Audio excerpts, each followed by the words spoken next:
Different schools of Buddhism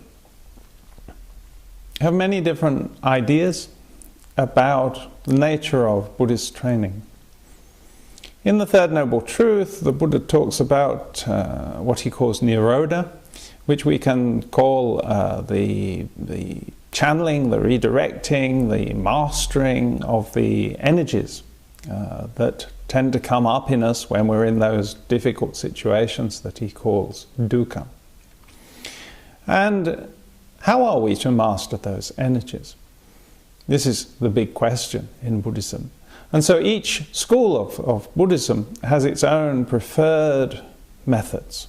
And in many ways the different schools are simply defined by their different methods and by the emphasis that they put upon this aspect, that aspect of how to train oneself to master those energies.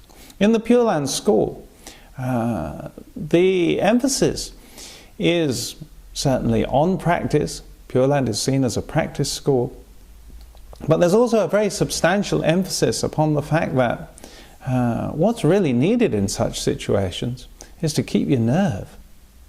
Whatever practice you have, you need a steadiness. You need a steadiness of faith. You need something that inspires you, that will carry you through the difficulty. And the thing that is central in all Buddhism is to take refuge in the Buddha. So the obvious source of inspiration for a Buddhist, the obvious thing in which to place one's faith in those difficult times is the Buddha.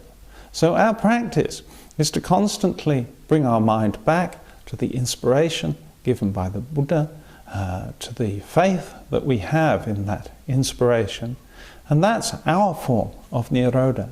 That's what carries us through the difficult times, the good times. That's what fills our life with joy and what carries us through when times are really difficult.